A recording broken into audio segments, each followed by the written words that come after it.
Amen. Praise the Lord po. Ang pinakamataas pong pagpupuri, pagsamba, kaluwalhati at karangalan at kadakilaan sa ating pinakamamahal na Panginoong Jesus po lamang. Hallelujah. Praise the Lord.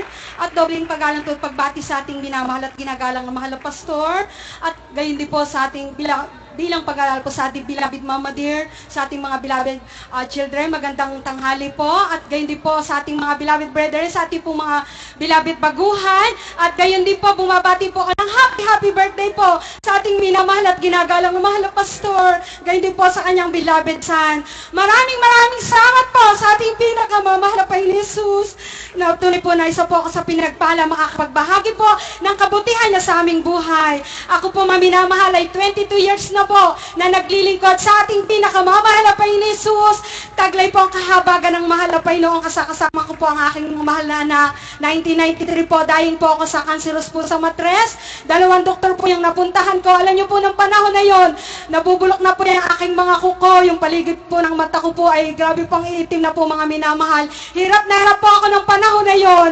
Umulit po yung aking tiyan, lumihila po yung mga minamahal. Hopeless na po ako mga minamahal. 2 doktor po yung aking napuntahan. Subalit wala po akong kagalingan. Alam niyo po, nag-uukab-ukab na po yung aking anit po. Pag po ako lumalabas ng bahay, nakatulala lang po ako mga minamahal. Nakala ko po, mamamatay po ako ng maaga. Pag may namamatay sa aming kapitbahay, ako po'y takot na takot. Subalit po ay ang Diyos na natagpo ako sa banal na gawain ito. Hallelujah, praise the Lord. Alam niyo po, ako po'y taga-Kalamba. Alam niyo po mga minamahal, isang buwan pa lang po akong dumadalo sa dako po ng Marikina. Yung pong maiitim na dugo na siya pong lumalaso sa matres ko. Yan po'y lumabas sa pamagitan po ng menstruation. At pagkatapos po niyan, umalwa na po ng aking pakiramdam mga minamahal. Patunay po na aking pinagaling ng ating pinakamamahal na Panginoon Jesus, yung aking 4 na mga anak niya po ay nadagdagan pa po ng 2 anak.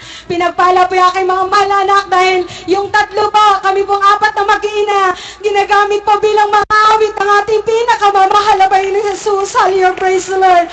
Hallelujah po, meron din po akong anak na sabi po ng doktor po, pag-ipunan daw po ng malaking halaga sapagkat delay ang outgrowth sa ibang bata. Sa madalit sabi po, siya po ay abnormal na lumalaki po mga minamahal. Alam niyo po, hindi ko na po yan pinadoktor sa pulpo nung dinala ko po yan sa doktor. Hindi ko na po inulit ipa-doktor mga minamahal, kundi po kayo nagpatuloy po sa pagdalo sa banal na gawain ito dahil nakarinig po ako ng inner voice, anak, magpatuloy kayo sa pagdalo sa banal na gawain ng Jesus Miracle. Pagagalingin ko ang anak mo. Totoo po mga minamahal.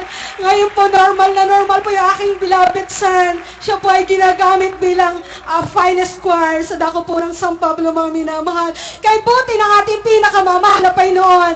Gayun din po ako po ay may anak po yung beloved bunso ko. Nagkasakay po yan ng 21 days.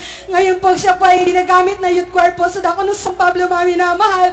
Ano pa iniiyakan na po namin kapitbahay, mamamatay na aking anak. Subalit sabi ko, ang taong walang pananampalataya hindi kinalulugdan ng Diyos. Ang mahal na Diyos ang magpapagaling sa aking mahal na anak.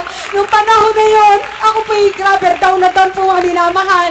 Nagpapadala po ako ng prayer request sa ating mahal na pastor, sa ating beloved Mama Dear. Sa kanilang unang panalangin, after 21 days, pinagaling ng mahal na Diyos ang aking mahal na anak. Hallelujah, praise the Lord. Meron din po akong anak mga minamahal na nakagat po yan ng aso. 4 na aso po nakagat niyan. May kakulitan po mga minamahal. Pag uwi ng bahay, kung saan pong parte ng katawan may kagat ng aso po. Alam po, after 2 weeks po, naobserbahan ko po ang aking mahal na anak po ay nagsusukanan, nilalagnat, naglalaway po. Pag po ako'y nagpupuri, pinagmamasdan ko ang aking mahal na anak, bakit umaangil? Tapos sa araw naman po, lumalapit po yan sa akin, pinupuluputan po ako at kinakagat po ako, mga minamat. Talaga ako po kinutuban po na naiwanan ng rabies ng aking mahal na anak. Napansin ng kanyang teacher na nalalambot ang aking mahal na anak. So bakit hindi ko pa yan pinadoktor? Ako po ay nag 30 days 2 meals fasting po mga minamahal. Pagkatapos niyan, pinagaling po ang aking mahal na anak. Hallelujah, praise the Lord. Gayon din po mga minamahal, nag-uso po ng nakawan po sa dako po ng ng Laguna, nawang po ng mga sasakyan. Kami po sa pinagpala po ng mahal na Diyos, meron po kaming isang banner, pinagkaloob po ng mahal na pilot sa tricycle po, nung panahon na sa single motor po mga minamahal. Alam po sa aming kapitbahay, nanakaw po yung isang magandang single motor po mga minamahal. At after po niyan, after 1 week mga minamahal, bumalik po yung magnanakaw. Nag-text po ang aming mga kapitbahay sa amin, Sister Nene, mga magnanakaw bumalik, umaaligid sa inyong tricycle. Ayun po, hindi po ako, bagamat ako'y kinakabahan mga minamahal, ako po'y pumasok sa kwarto, nanalangin po ako sa ating pinakamamahal na Panginoon, kinasad ko po yung demonyong nervyos, yung pagkatakot, at sinama ko po yung aking mahal na anak na panganay. Alam niyo po, 10 hakbang pa lang mula sa aming bahay, papunta na po kami sa garihan, narinig na po namin mga minamahal, humaharurot na po ng takbo yung 2 motor ng mga magnanakaw mga minamahal, talagang buhay ang Diyos.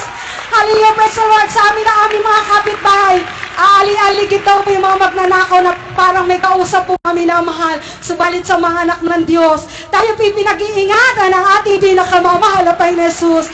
Dati-dati po yung aming kahirapan ng buhay, palipat-lipat po kami ng tahanan, subalit kami po'y nakinig sa turo ng ating minamahal na pastor at gayon din po ng ating beloved Mama Dear. Magtapat kayo sa pag-iikapot handog, sa pagbibigay, huwag kayong manghinayang, kayo'y pagpapalain ng ating pinakamamahal na Panginoon Jesus.